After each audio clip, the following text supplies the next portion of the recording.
PCR Pure Cotton Club, formals and casual shirts. Holidays nale adu namma GT Holidays da, South India's #1 travel brand. SVC Aditya Movies தயாரிப்பில் சங்கர் இயக்கத்தில் ராம்சரண் நடிக்கும் game changer ஜனவரி 10 முதல்.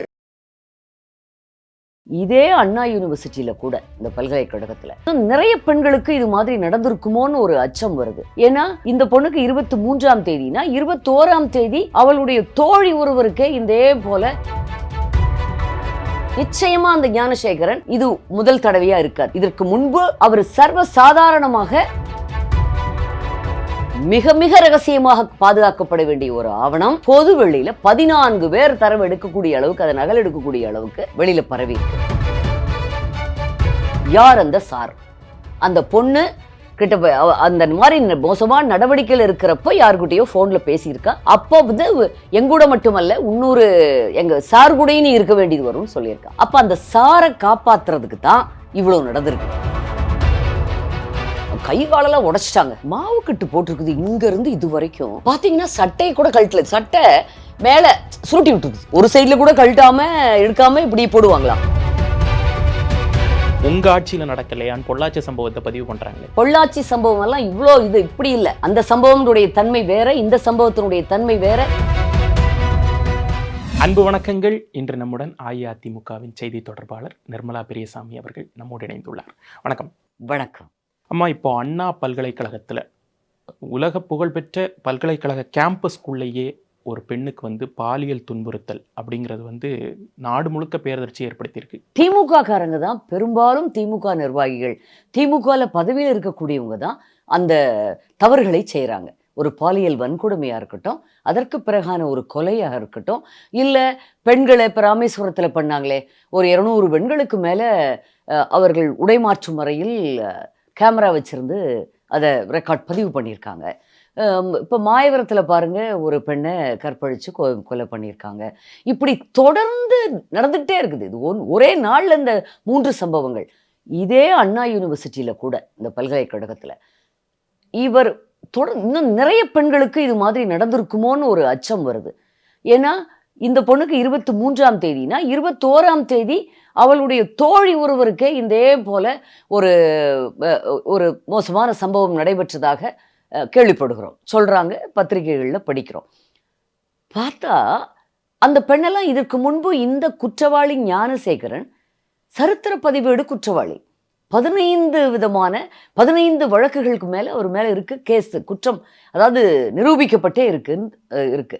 அப்படிங்கிறப்போ அவரை ஏன் அவருங்க இதுவரைக்கும் கைது பண்ணல? காவல்துறையிலிருந்து வந்த தரப்பு விளக்கத்துல 2019க்கு பிறகு அவர் மேல எந்த வழக்கும் பதியப்படவில்லை அப்படிங்கிற ஒரு பாயிண்டையும் சேர்த்து சொல்றாங்களே. இது என்ன விவேக்? இது எப்படி இருக்கு? இதெல்லாம் காவல்துறையே முழுமையான ஏவல் துறையாக திமுக அரசாங்கம் மாற்றி வச்சிருக்கு. எங்களுக்கு எந்த கட்சி சாயமும் இல்லை, முதல்வர் என்ன சொல்றாரோ அதன் அடிப்படையில் நாங்க இயங்குறோம்னு கமிஷனர் அருண் ரொம்ப சரியா சொல்லியிருக்காரு. கமிஷனர் அருண் ரொம்ப ரெஸ்பெக்டட் பர்சன், ரொம்ப எஃபிஷியன்ட் ஆஃபீஸர், சாதுரியமாக நிறைய பிரச்சனைகளை விரைவாக தீர்க்கக்கூடியவர். எந்த ஆட்சி வந்தாலும் அவர் அதில் நல்ல பொறுப்பில் இருக்கக்கூடியவர். ஆனால் அவருக்கு இப்படி ஒரு நிலை வந்தது நினச்சா எனக்கு ரொம்ப அவரை நினச்சி எனக்கு பாவமாக இருக்குது. என்டையர் போலீஸ் ஃபோர்ஸையே நினச்சி எனக்கு கவலையாக இருக்குது. அன்னைக்கு பார்த்தீங்கன்னா அந்த போராட்டத்துக்கு நாங்கள் போனால் கிட்டத்தட்ட மத்திய கைலாஷ்லேருந்து ராஜ்பவனை தாண்டி அந்த ரோடு முழுக்க போலீஸை குவிச்சு வச்சுட்டாங்க, நூற்றுக்கணக்கான பேரை. எதற்கு அவ்வளோ அச்சப்படுகிறது?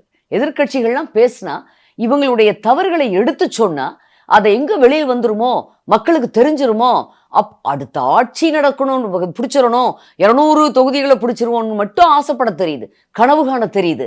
கையில் நிறைய பணம் இருக்கிற தெம்பில் அப்படி கனவு காண தெரியுது. ஆனால் இது மாதிரி ஒரு ஜனநாயக முறையில் எதிர்த்தரப்பினர் போராடுறத இவங்களால ஏற்றுக்கொள்ள முடியல. இவங்க இருந்தப்போ, அதே சமயம் அதிமுக ஆட்சி இருந்தப்போ எவ்வளவெல்லாம் பேசினாங்க, என்னவெல்லாம். ஒரே ஒரு பெண்ணுடைய பாவம், நாங்கள் நான் ஆதரவு கொடுக்கல. அனிதான்னு ஒரு சிறு பெண்ணுடைய மரணத்தை எப்படி அரசியலாக்குனாரு? நீட்டை உடனே ஒழிச்சிட போகிறோம். இதே தம்பி உதயநிதி துணை முதல்வர் வந்து எல்லா பக்கமும் அந்த இது எல்லாத்துட்டையும் சொல்லிக்கிட்டு இன்னொன்று செங்கல் எடுத்துக்கிட்டு எய்ம்ஸ் கொண்டு வர போகிறோம், நீட்டை எங்கள் ஆட்சி வரட்டும், அடுத்த உத்தரவே அடுத்த கையெழுத்தே எங்களை வந்து நீட்டுக்கு எதிரானது தான். எவ்வளோ பொய், எவ்வளோ பொய். நிச்சயமாக அந்த ஞானசேகரன் இது முதல் தடவையாக இருக்காது. இதற்கு முன்பு அவர் சர்வ சாதாரணமாக இதை பற்றி பேசணும். இன்னும் நிறைய அதுக்குள்ளே இருக்குது. அந்த 20 பேர்த்துல ஒருத்தர் வந்து ஏன் வந்து அவரை கூப்பிட்டாங்க, அதாவது வர சொன்னாங்க, அப்போ என்ன இன்ஃப்ளூயன்ஸ் அவருக்கு, என்ன அவ்வளோ பெரிய செல்வாக்கு இந்த கட்சியில் இருக்குது. கேட்டால் சீனியர் மினிஸ்டர் சொல்கிறாரு அவன் வெறும் திமுக காரன் அல்ல, பிரியாணி கடைக்காரன். இது வந்து மனசாட்சி இல்லை. நம்ம வீட்லேயே எல்லார் வீட்லேயும் குழந்தைங்க இருக்குது, நம்ம பெண் குழந்தை இருக்குது. இப்படியெல்லாம் பேசக்கூடாது. மனதார நம்ம வந்து அரசாங்கத்தை கிரிட்டிசைஸ் பண்ணணுங்கிறது அதிமுகவுடைய நோக்கம் அல்ல, எங்கள் பொதுச் செயலாளர் நோக்கம் இல்லை. இந்த பெண்ணுக்கு ஒரு உரிய நிவாரணம் கிடைக்கணும். அதுவும் இனிமேலும் இது போன்ற குற்றவாளிகள் பெருகிவிடக்கூடாது. இது போன்ற குற்றங்கள் நடப்பதை அரசாங்கம் தடுக்கணும் கவனமா. போலீஸ் நினைச்சா என்ன வேணாலும் முடியும்.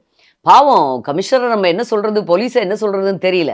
அவர் சொன்ன மாதிரி முதல்வர் என்ன சொல்றாரோ அதை அவர் செஞ்சிருக்காரு. எஃப்ஐஆர் லீக் ஆனது கூட டெக்னிக்கல் கிளிச்சுங்கிறாரு. அதாவது ஒரு சில நிமிடங்கள் வந்து அது லாக் ஆகாம போனதுல யாரோ ஒருத்தங்க டவுன்லோட் பண்ணிட்டாங்க. 14 பேர் பண்ணதாக படிச்சேன். மிக மிக ரகசியமாக பாதுகாக்கப்பட வேண்டிய ஒரு ஆவணம் பொது வெளியில 14 பேர் தரவு எடுக்கக்கூடிய அளவுக்கு, அதை நகல் எடுக்கக்கூடிய அளவுக்கு அது வந்து வெளியில பரவி இருக்கு.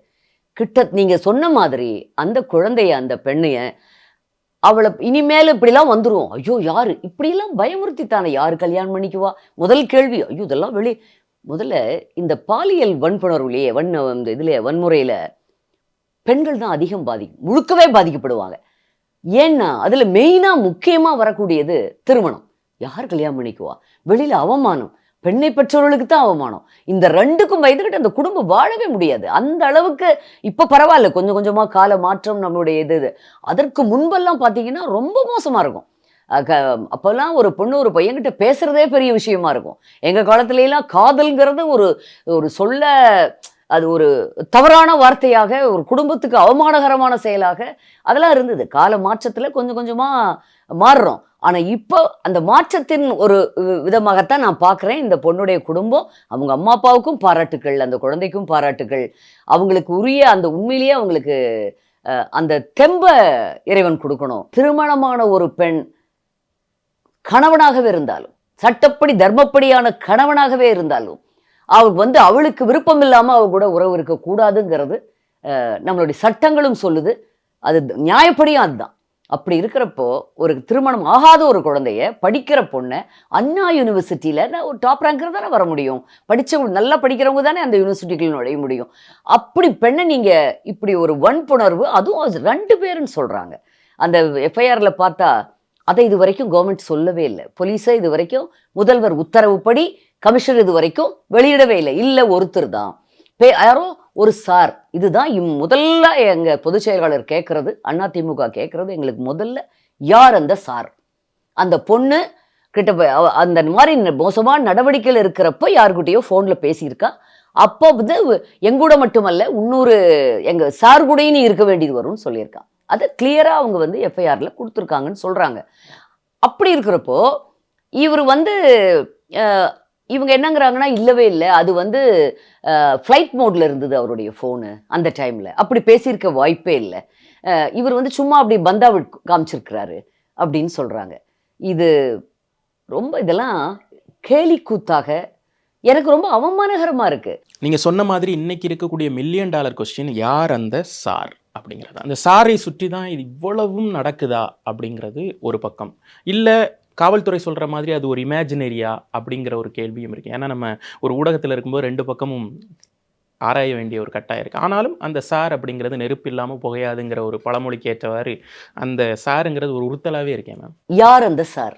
இதைத்தான் எங்கள் பொதுச் செயலாளர், நான் முந்தையே சொன்னது போல எடப்பாடியார் அவர்கள் இன்னைக்கு ப்ரெஸ் மீட்டில் கூட அதுதான் கேட்டு, யார் அந்த சார்? அப்போ அந்த சாரை காப்பாற்றுறதுக்கு தான் இவ்வளோ நடந்திருக்கு. அந்த சாரோட செல்வாக்கில் தான் அவரு கூட மிக அணுக்கமாக இருந்த அந்த குற்றவாளி ஞானசேகரன் இவ்வளோ தூரம் ஹாயா இருக்கார். இதுல 2-3 பார்த்தீங்கன்னா எல்லாரும் எல்லா பாதைகளும் ரோம் நகருக்கே செல்லும்பாங்க. அது மாதிரி இது எல்லாமே ஒரு அமைச்சரை நோக்கி போகுது. அந்த அமைச்சர் இது வரைக்கும் வாயை திறக்கல, அந்த ஏரியா அமைச்சர். அதாவது இது சந்தேகத்தை இன்னும் கிளப்புது. இன்னைக்கு காலையில் ஒரு பத்திரிகையில் படித்தேன், அவரை பேசவே கூடாது, யாருக்கிட்டையும் ஃபோன் அட்டன் பண்ணக்கூடாது, யார் வெளியில் வரக்கூடாது, எந்த ஊடகத்தையும் சந்திக்கக்கூடாதுன்னு சொல்லிட்டாங்க அவரை. அப்போது அந்த சார் யாருங்கிறத நம்மளால் அனுமானிக்க முடியுது. உங்களால் என்னால் பொதுமக்கள்னால அனுமானிக்க முடியக்கூடிய ஒரு நபரை போலீஸ்னால முடியாதா? இது இமேஜினரிலாம் இல்லவே இல்லைங்க. இது கமிஷனருக்கும் கண்டிப்பாக தெரியும். நிச்சயமா இமேஜினரி இல்லை. கூட இன்னொருத்தர் இருந்தாரு, அந்த பொண்ணு சொல்லியிருக்கிறா. பாதிக்கப்பட்ட பெண், அந்த அவஸ்தைகளை அனுபவித்தவள் சொல்லியிருக்கிறாங்க. அந்த ரெண்டு பேருன்னு சொல்லி அவரு அந்த சாரை பற்றியும் அது சொல்லியிருக்குது. அந்த தைரியமா அந்த பொண்ணு எனக்கு உண்மையிலேயே திரும்பவும் எனக்கு அதை பாராட்டணும்னு தோணுது. நிச்சயமா இமேஜினரி கிடையாது. உங்கள் ஊடகவியலாளருடைய பார்வையில் நீங்கள் இது எது சரி எது தப்புன்னு உங்களுக்கு தெரியும். அத்தனை எவிடன்ஸ் இருக்கு. அந்த குறிப்பிட்ட ஞானசேகரன் குற்றவாளியோட வீட்டில் அவரும் இன்னொரு பெரிய நிர்வாகியும் விருந்து சாப்பிட்டு கொண்டிருந்த ஃபோட்டோலாம் வந்தது. வாட்ஸ்அப்பில் அப்படியே இதெல்லாம் இமேஜினரியில் இல்லை, முழு உருவமாக மாற்ற முடியும். அது அப்படியே வந்தது. பொது வாழ்க்கையில் இருக்கும் நிறைய பேர் புகைப்படம் எடுக்கிறாங்க, இயல்பு தானே அப்படிங்கிற மாதிரியான திமுக தரப்பு விளக்கங்களை எப்படி பார்க்குறீங்க? தம்பி, அது கரெக்ட் தான். நம்மளே போகிறோம், யார் வேணாலும் ஃபோட்டோ எடுக்கிறாங்க. ஆனால் இது அப்படி இல்லை. நீங்கள் போய் பிரியாணி சாப்பிட்ருக்கீங்க. துணை முதல்வர் உதயநிதியோட பிறந்தநாள் விழாவுக்கு நீங்கள் தான் சீஃப் கெஸ்டாக இருந்து பிரியாணி வழங்கியிருக்கீங்க. அப்புறம் அண்ணா யூனிவர்சிட்டியில் கூட வாக்கிங், முந்திலாம் அவர் வேற எங்கேயோ போவாராம் வாக்கிங்க்கு. இப்போ இது ரேஸ் கோர்ஸ்க்கு போயிட்டு இருந்தார். இப்போ அண்ணா யூனிவர்சிட்டியில் வாக் பண்ணுறாரு கடந்த 3 மாதங்களாக. அதனால இவர் இந்த குற்றவாளி ஞானசேகரன் தான் அவர் கூட வாக்கிங்கே போயிருக்காருன்னு படித்தேன். அப்போ க்ளோஸா நீங்கள் வாக்கிங் கூட கூட்டிகிட்டு போகிற அளவுக்கு நீங்கள் க்ளோஸாக இருந்திருக்கீங்க.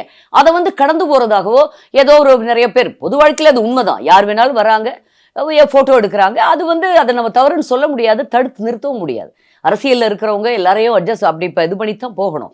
ஆனால் இது முழு பூசணிக்காயை சோற்றில் மறைக்க முயற்சி செய்கிறார்கள். உண்மையிலேயே தவறு நடந்திருக்கிறது. அந்த தவறுக்கு திமுக நிர்வாகி ஞானசேகரன் மட்டுமல்ல, திமுகவின் முக்கியமான அமைச்சர் ஒருவரும் காரணமாக இருக்குமோ, இது வேணா நீங்க சந்தேகம் வச்சுக்கலாம்.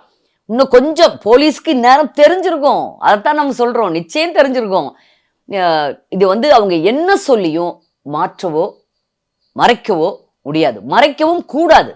இதை மாண்புமிகு முதல்வர் அவர்கள் இந்நேரம் அழகா சொல்லி, ஆமா தவறு நடந்துருச்சு, இன்னார் மேல தவறு, நாங்கள் உரிய நடவடிக்கை எடுக்கிறோம், அந்த பெண்ணுக்கு உரிய நிவாரணத்தை வழங்குறோம்னு ஜென்டலாக சொல்லியிருந்தாருன்னா அப்போவே கூட தமிழ்நாட்டு மக்கள் கொஞ்சம் ஒரு ஆசுவாசம் இருந்திருக்கும். நமக்கு சொல்லலை. எதுக்கோ நீள கிழியம்பாங்களே, அப்படி பேசக்கூடியவர் பேசலை, ஒருத்தரும் பேசலை. ஏன்னா அந்த தமிழ்நாட்டு அடுத்தவங்க பொண்ணை பற்றி உங்களுக்கு கவலை இல்லை, தமிழ்நாட்டு என்ன நடக்குதுன்னே உங்களுக்கு தெரியல, எதை பற்றி நீங்கள் கவலைப்படுறதும் இல்லை.